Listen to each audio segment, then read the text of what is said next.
Hello. Hello. Okay, good. Let's see.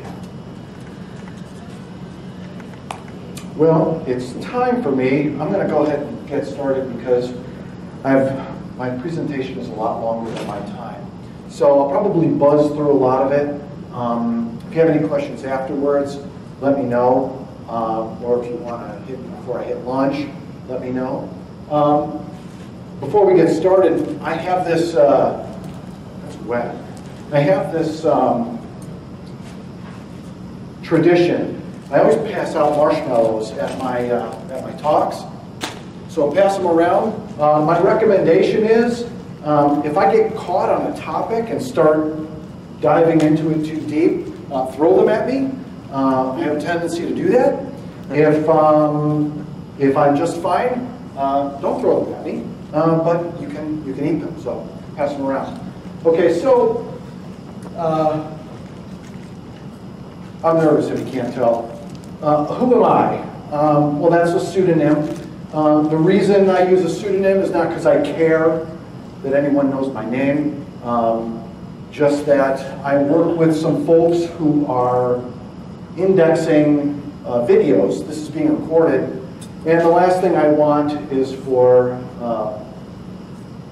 I try to keep a low profile, so as little of my name that goes out on the internet is good with me.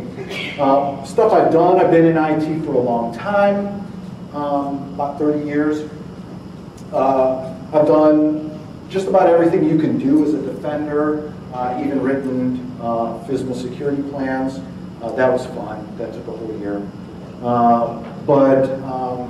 Basically if it's a defender tool, I've probably installed it, configured it, and run it. Here is my disclaimer. I don't speak for my employer or their clients or anyone who may be their clients or may have been their clients. I'm not even sure I believe what I'm saying. It's just my opinion right now. That can change without prior notice. So if you catch me afterwards and convince me I'm wrong, I'm okay with that. My talk is titled The Little Dutch Boy. For those that don't know the story, it's about a small boy in the Netherlands on his way to school. He saw a leak in the dam that kept the water from his town, and he put his finger in the dam, and sometime later some workers came by, repaired the dam. The story's told to show that a very small leak in a very large thing can turn out to be far more devastating than one would think. For any of you defenders out there, you know that the bad guys can sometimes get in with through a very small hole, and when they do, they can often affect a lot of damage. So what I'm going to blather on about, talk is cut in two pieces. Our current security dam, the thing that keeps the bad guys out and the good stuff in, firewalls that we use to help make this happen, IDSs, and file integrity. And then I'm going to talk about a tool that I've written called Omens. It's a web server sentry. Actually, the young man who wrote an article about me for Tripwire named it a sentry, and I think that's a really good term. I call it a continuous monitoring tool. It can be used for a lot of things, but we'll cover what it does to sort of plug these holes that exist in our current security systems. So let's talk about the current security dam. This is what it looks like. Actually, there's a lot more to this. We have network intrusion detection, file integrity monitoring, firewalls, web filtering, system development life cycles. We do static code analysis. We do vulnerability scanning and patching and antivirus. And all of this sort of forms the thing that we piece together into this dam to keep the bad guys out and the good stuff in. I'm just going to talk about three pieces today. If I talked about all of this, it would be a week, and nobody wants to listen to me for that long, I'm sure.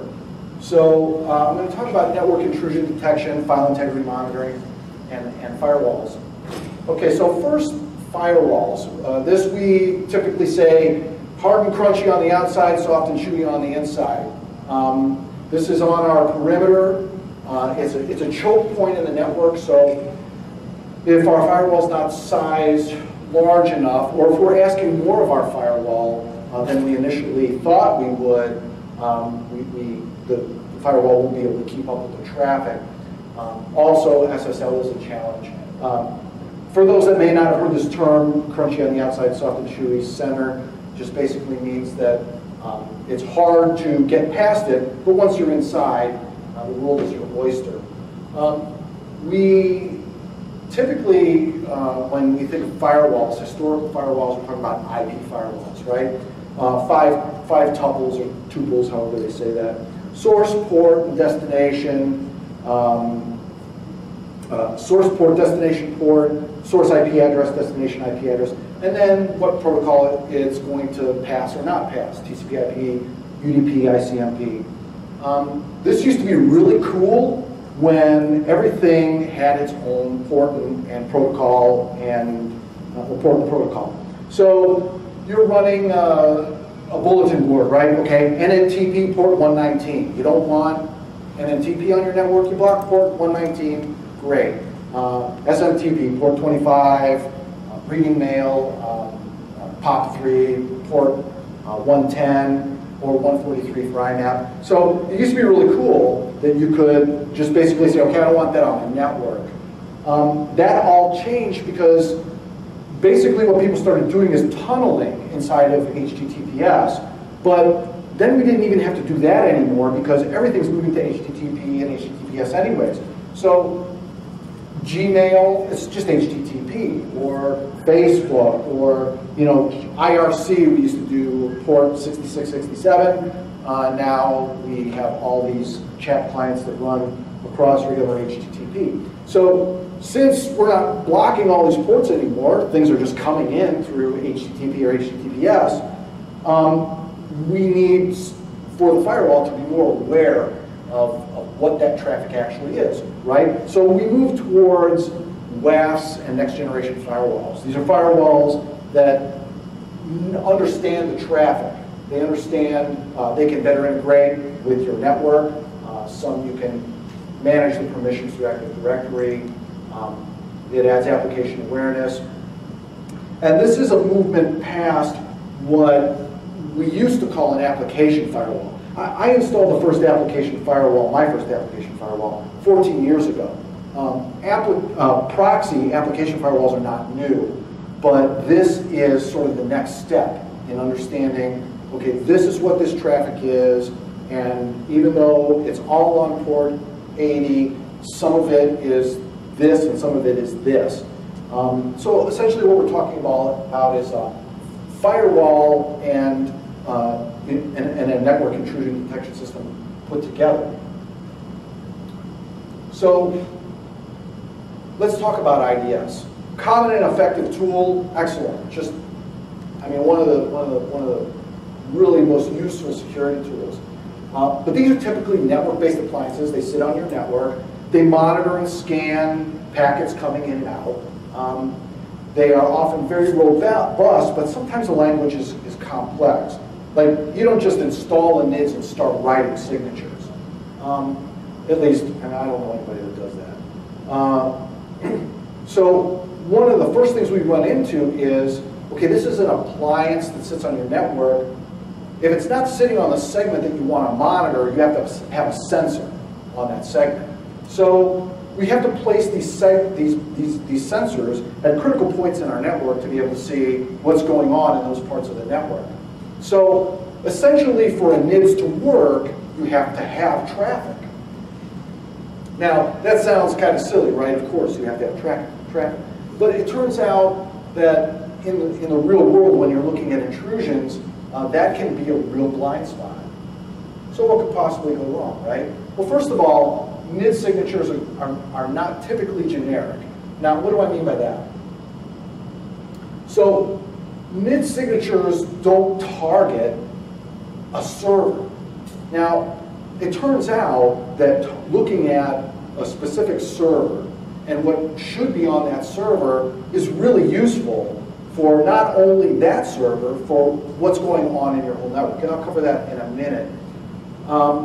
So these signatures are generally targeted to look for generally bad traffic. And that's because it just doesn't make a lot of sense, or it's too much work to write a NID signature, a set of NID signatures for every server on your network. So you're looking for generally bad things. It's very hard to target what I call not signatures, and I'll talk about that in a minute, what I mean by not signatures. Signatures are not geared towards ad hoc deployment. So if you have an evolving threat, you go to your guy and say, hey, we've got this evolving threat, we need a NID signature for that. The last time I tried to do that, what I heard was it'll take me about a week to create that signature. That was not useful for me. Ad hoc signatures, and there's a good reason for that. I'm not bashing that. There's a good reason why you want to make sure your signatures are not going to all of a sudden fire off gobs and gobs of false positives. So the next thing we run into is that signatures are typically not shared. Now this is sort of the thing that I'm passionate about, and I'll talk a little bit more about it. Sometimes looking at an evolving threat, a very narrow signature would be very useful. So a 0-day comes out, your organization is attacked, you create a signature for this, okay, great. Okay, now another division is attacked. They create another signature. Another organization in your sector is attacked. They create another signature, right? So you have all these people creating signatures when signatures already exist. They're just not shared. And this is something that I am hoping, I'm seeing changes in the industry now, but I'm hoping this will really, really change, because I think this is the key to really addressing this problem. And again, sometimes, the bad guys move so fast, you don't have a day, you don't have a week, you certainly don't have a month to detect and put in mitigations. At that point, they're already crawling all over your network. So what I'm trying to say is that attacks scale really well. 1 0-day, if nobody's sharing any signatures, 1 0-day can affect a multitude of organizations. So without sharing, the defense does not scale well. Everybody has to do the same work over and over again. I just throw the question out there. I have some of what I think are the answer. I won't explore it here. But why is sharing so feared in our industry? Why is it, I have some ideas. None of them are very popular. But I think we should be asking ourselves this question. Because the bad guys, they share really good. If you've ever done an intrusion and you've looked at some of the open source intelligence and said, well, I wonder if this has happened anywhere else, you find the exact code that's on your network. It's all over the place. It isn't new, right? You're looking at Google code or, it eludes me now, but lots of this code is posted all over the internet. Pastebin, thank you very much. Yes, you're probably going to find that whatever on your system is on Pastebin. So this is a lot. So we're going to talk about what I call not signatures, right? It turns out that since NIDs can look at the traffic going in and out of your network, that's useful. The problem is NIDs can't tell you what actually happened on the server, right? What if there's no traffic at all? What if you're not monitoring that segment? What if there's no sensor on that segment? What if it's SSL and you're not doing SSL decryption? I know that this is available. I know how it works. I just don't really know anybody that's doing this really well. I mean, I'm sure there are, and I don't know about them, but SSL decryption is really hard to do. It's hard to do that. What if it's an unmonitored segment or a blocked segment, right? Okay, so nobody would bring in a wireless router and put it on your network and have traffic behind that router, right? So what if the traffic looks like it's normal? What if it's encoded? This I see a lot. Base64 encoding, ROT 13, right? Just obfuscating the data. The Commons crew, this is what now has come to be known as APT1, but these guys sort of became famous because their command and control servers were receiving commands through what looked like web pages with base64 encoding inside of a comment. So on the network, it's just going to look like regular traffic. What if your application lies to you? Now we're, again, starting to see more of this. If the traffic is being monitored by, okay, the server is owned, it's receiving, let's say it's a web shell. If the request coming in is coming from an internal IP address, I'll just act normal. You see a lot of this in black hat SEO to try and fool the search engines. But if it's coming from hacker X, okay, now do this other thing. So NIDS is, in this case, going to be very hard to detect traffic that it's basically not seen.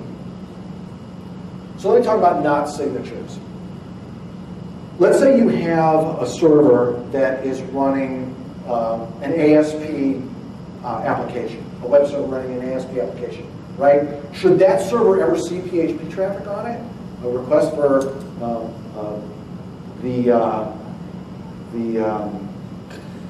an administration page for PHP admin or any other common CMS written in PHP, your server should never see that, right? But you're not sure from a NIDS level, from the network, if you've got 200 servers on your network and you're not managing all of those servers, you're not sure, maybe I should see that traffic. So this concept works amazingly well. If you're looking on that server and you see a request for PHP admin on that server, and you're not running PHP, well, there's a good chance that that IP address is scanning your network for something else. So now, okay, I have a piece of information. I know this IP address is scanning at least this server. What else is it scanning on my network? So that little piece of information based on something that should not be there, what a lot of people are calling the anomalies, although this isn't anomalous behavior really, it's just not a request that should be in your log. So what if your admin console is exposed to the internet? This happens a lot too. You install a CMS, the default is, yeah, sure, the admin console too, come and get it. So you have to go and actually lock that down at the server and say, no, if you're not this IP address, you cannot access the admin console. But if you haven't done that, so now your admin console is exposed to the internet. What if it's a compromised password, right? What if you reuse that password from another system that's been compromised? What if it's a bypass, remote, arbitrary file upload, or authentication bypass? So it can look like normal traffic, and your NIDS may not, your network intrusion detection may not flag on it. It can appear to be acceptable. That's really a bad term. I couldn't think of a better way to say it's just not flagged as hostile. So by default, if it's not hostile, then it's acceptable. Right? So once the bad guy gets inside, really, really bad, they may no longer be traversing your perimeter. Okay? They may have installed a proxy. This could be, a service running on your Windows box. It may be a web shell. These web shells, by the way, are kind of the thing I'm really interested in. Been doing a lot of sort of looking at that. And what this can look like is you have this application, your box has been owned, a web shell's been loaded onto the box. The bad guy is sending base 64 encoded strings as input into your web shell. Just looks like random stuff coming through your network, right? No real signature. Web shell gets it, decodes it, and then takes some action based on that. What if the bad guy is using out-of-band methods, right? They're proxying through other things. DNS proxy, right? So the key to take away here is persistence. This magic persistence is really just all about hiding. It's about putting something on a server and just leaving it there. The bad guy may be using it, they may not.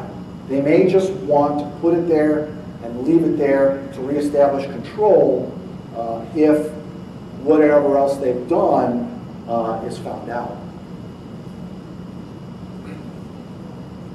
So, problem with this traffic, the person may look like trusted traffic, file copying from one server to another, right? Are we really worried about that?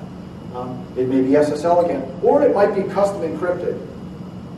Hex 0A, XOR hex 0A. Nothing complicated, just meant to bypass the intrusion detection system.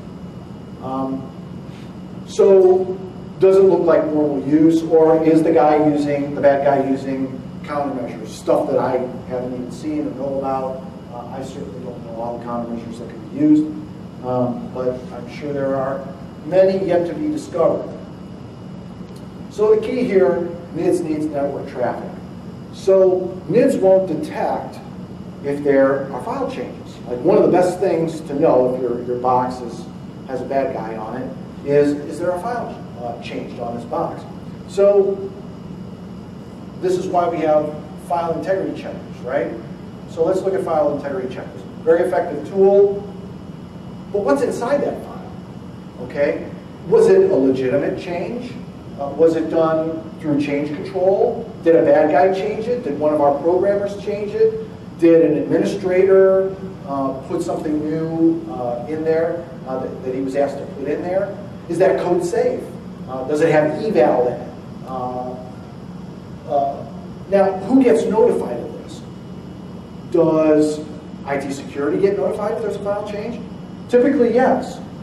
Does the programmer get notified? Does the system administrator get notified if there's a change on file server? Not always. These guys are often the guys that you really want to ask. The developer gets a message, file's been changed on the file server. I didn't change any file. Okay, well, maybe we should go look at that file. This is my obligatory Sun Tzu quote. I'm told every security presentation has to have one. So let's talk about the way that we can sort of the way that we can augment existing security systems to look for some of these exposures, right? First thing we want to do, when your server's compromised or you think there might be some hostile traffic, where do you want to go? The logs. The logs tell the story. This is on the box. This is assuming that the bad guy hasn't already covered his tracks. This is going to tell you what transpired. Not just packets that came and went on the network, but what happened. You may be able to go back if you're doing full packet capture on your network. If you have a very large network, you're probably not. You may be doing partial packet capture, which is still useful. But if that data is no longer available, you're going to have a problem building a timeline and understanding what happened. So what are the things that the tool that I've written, it's called Omens, by the way, I forgot to mention that.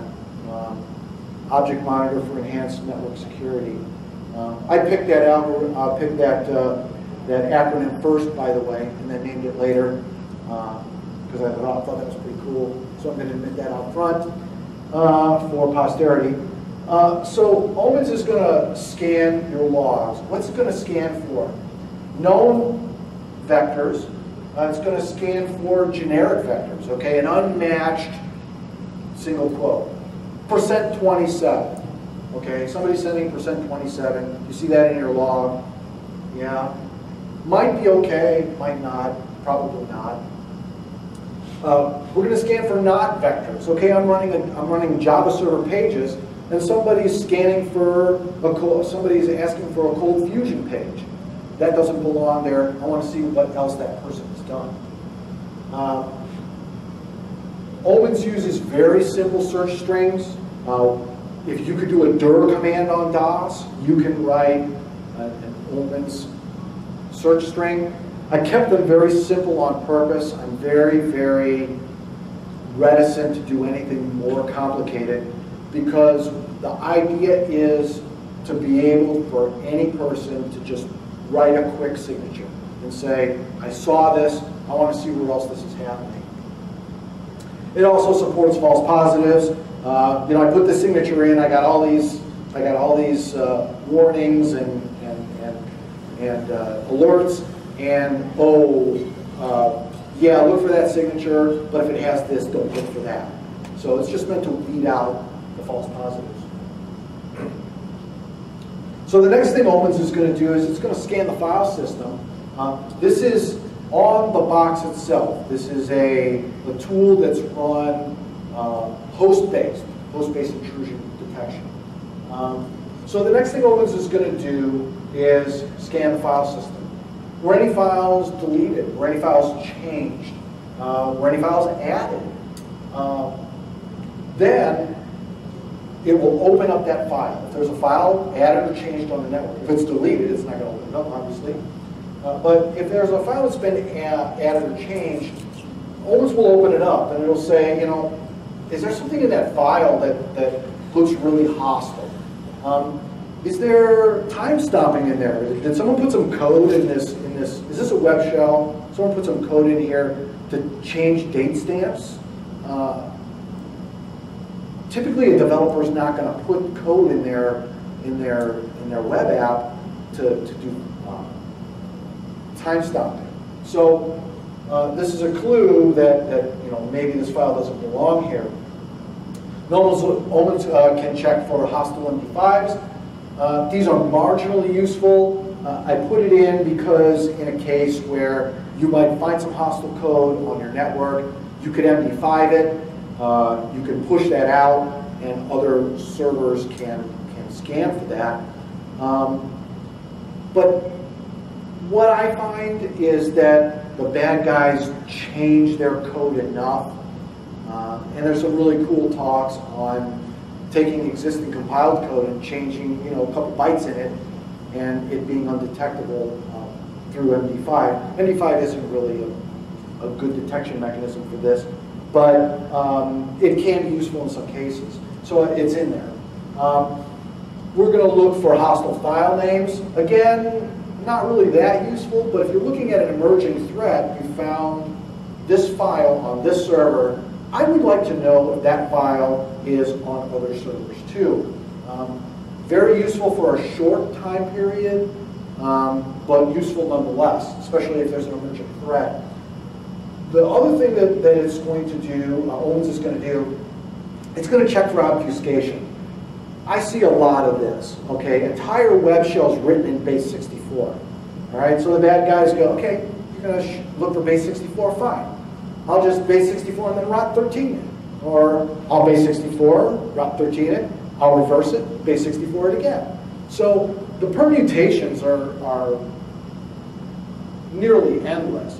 So what Omens attempts to do is just say, does this look like obfuscation?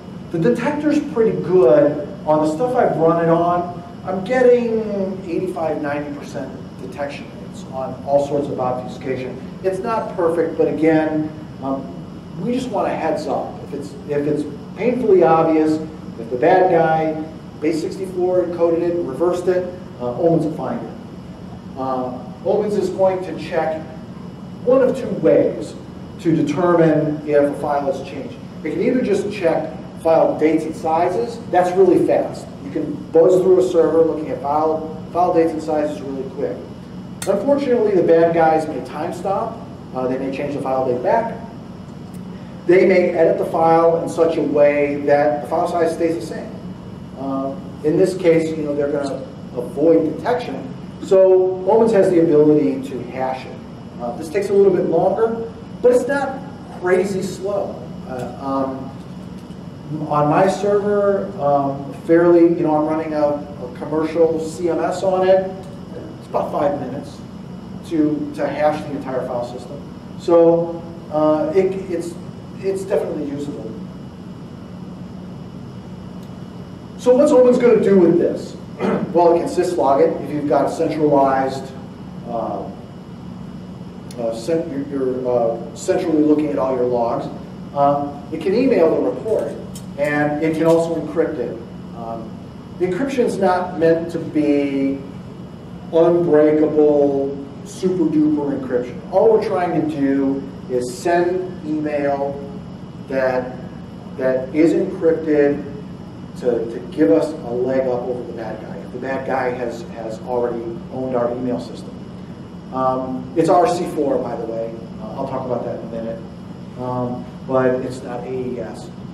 And it is, this is symmetric encryption, it's not asymmetric. So you do have all of the vulnerabilities that you have with symmetric encryption. But I don't know if I'm going to talk about it later, but let me talk about it now. It's still useful to do this, even if the bad guy somehow owns the box and can modify your configuration. If they can change the password, you will still get an encrypted report, but it will be encrypted with the wrong password. So if you get a report and you can't decrypt it, it's an out-of-band way to say, hey, maybe somebody changed the password. So the encryption can be used for the typical, I'm encrypting this, but it can also be used as a way to sort of monitor in an out-of-band way if a bad guy has changed your configuration, the Omens configuration on the box. Now the report can be emailed up to 10 people. Again, I have this idea that I'm exploring about deputizing other people in other departments, right? So a lot of times just IT security gets this information, but would it be useful for the sysadmin to have that information? Would it be useful for the developer to have that information? They're not an IT security person, but if there's a file changed on a server, the IT security guy probably is not in the best position to open up that file and look, did someone append a web shell to the bottom of my normally good code? Did a bad guy change a good program, a script, a web application, and add hostile code into it, right? The best guy to answer that question is going to be the developer. So I think that moving more people that are not in IT security into this loop is something that the computer industry can benefit from. So what if there's really hostile activity, right? Some bad guy's pointing Nessus at your server, or NetSpark, or any of the other, a Python scanning tool, right? So if Omens sees this kind of activity, it allows you to take action. You set these thresholds.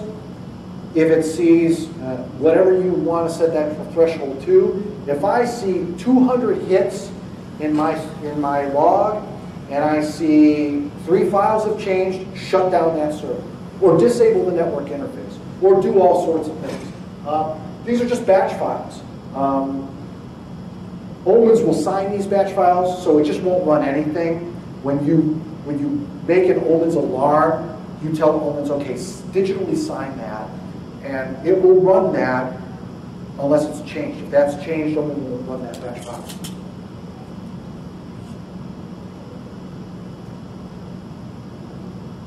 So Omen signs its configuration. You need a password to change the configuration.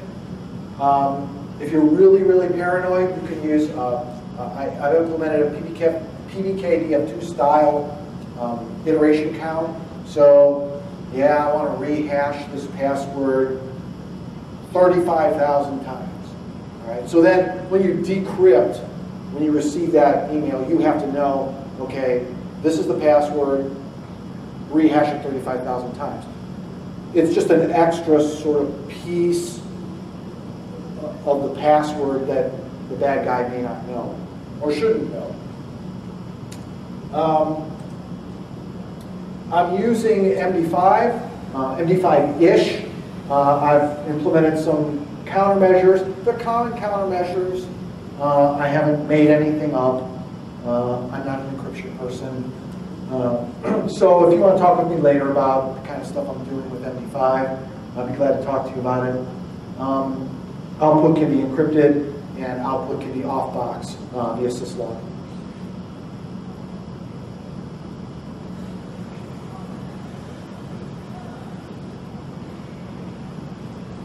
So as I developed Omens, initially it was just a scanner, and I was really happy with this. But then I started to think, okay, I have this information. Can I do anything with it? And since I'm scanning the logs and the files themselves, I can have an effect on the server on what's in those logs, what action I can take based on information from those logs, and what kind of action I can take based on whether Omens determines a file is hostile or not. So since Omens is a scanner, Omens itself won't block the IP. But what I've done is Omens can output either an IP security file, this is just an XML file that your IIS server can use to block. So I'm just telling IIS, if I find hostile IP addresses, if I find, this guy has hit my server 25 times, I'm going to put that in a file that IIS understands and will block that IP address now. So let the web server do the work. It also works with Apache. It will write out an htaccess file for Apache. I can also block a hostile file. Okay, I found a web shell. So do I just want to wait for someone to go look at that, or do I want to take some action? So what Omens can do is either set the hidden attribute, just set that file to hidden. IIS honors that. So if you set a file to hidden and you try to access that file, you'll get a 404 error. Apache does not honor the hidden file, so what Omens will do in that case is it will quarantine that file. Now if the bad guy keeps uploading that same file again, Omens will keep quarantining it. And it will do it up to 999 times. And it just appends a number to that quarantine file. Delete it from its original location, move it to another location, and then append a number on the end. So this is really sort of the meat of what I'd like to talk to folks about, is centralized signatures. Omens, even though it's host-based, allows centralized signatures, up to 10. Now, if somebody calls me up and says, I really need 25, okay, I'll recompile it for 25. 10 is an arbitrary number. Eventually, I may make that unlimited. But 10 just seemed like a good idea. And what this is two things. In an internal organization, if you've got 50 servers, Omens has its own configuration file that's for that server. You can also tell Omens, okay, go get a signature file from another web server. These are just flat text files. They're meant to be as simple as possible. And they are a way, if a central IT organization gets notification that there's one of the Omens servers is alarming, they can put an IP address in the centralized signature file. The next time any one of those Omen servers runs, and I typically schedule them every 2 hours. You can make them whenever you like, once a day, every half hour, it really doesn't matter, it's up to you. And I just use the Windows scheduler to do that. So every time one of those Omens, one of those servers with Omens on it runs, it will just do an HTTP GET. It's just a straight flat file. It will download it, load it up into memory, and say, okay, now I'm going to search for all of this. And then begin to alarm on whatever else is happening, what other server is getting that traffic or getting that activity.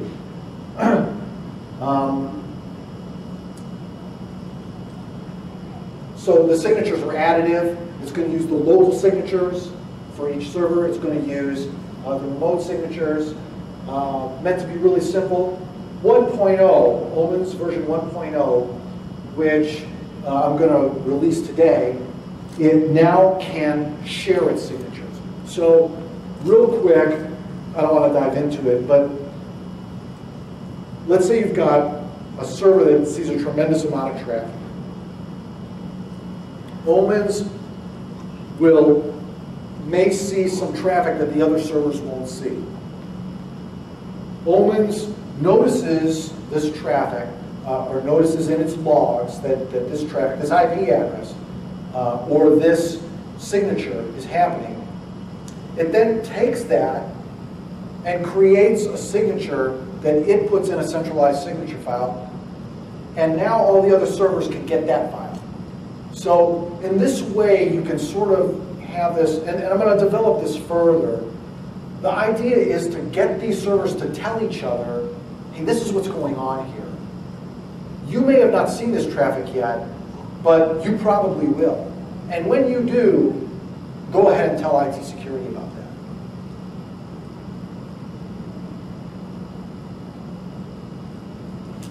So the next thing I really want to say is Omens is not designed to replace anything. We have great tools, people that spend years and years and years, people way, way smarter than me, selling you tools. I'm not saying get rid of any of them. I'm saying some of them can be bypassed. And I'm not saying that that's possible. I'm saying I see that. And so having a double check against what your other tools may miss, I have found very useful, right? So Omens and NIDS, why wait for the bad guy to send bad traffic on your network?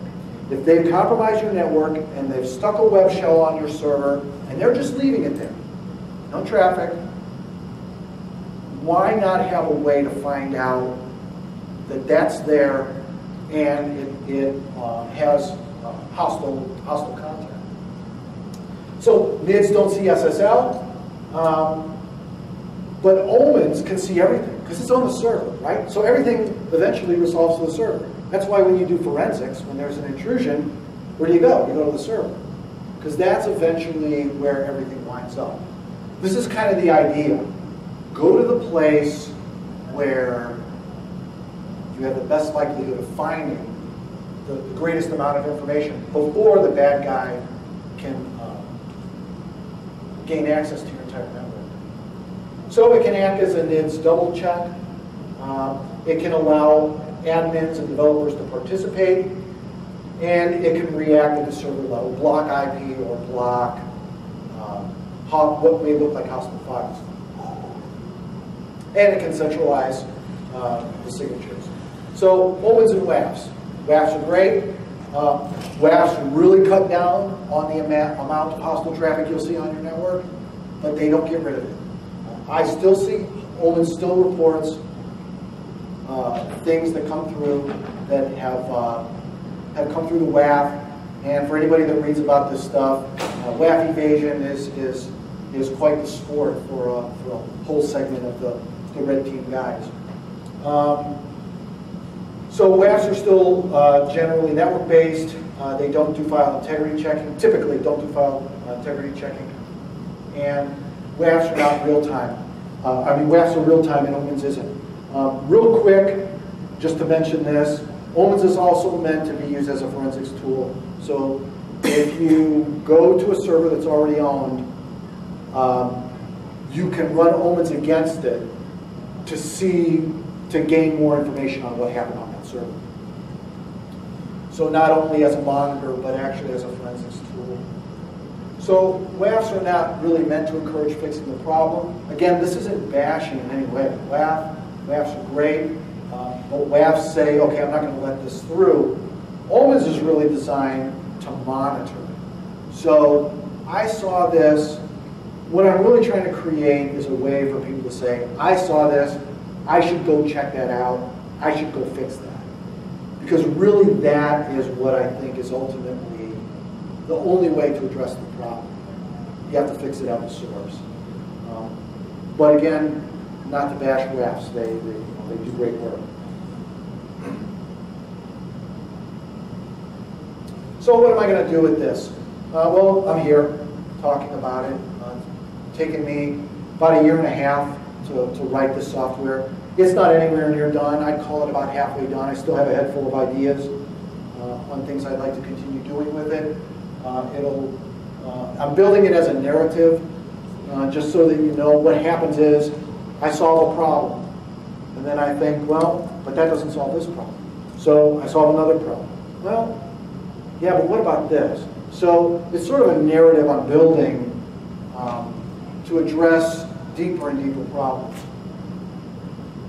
Eventually, sorry about that. Eventually I'll move to asymmetric encryption, and eventually it'll have a nice web interface.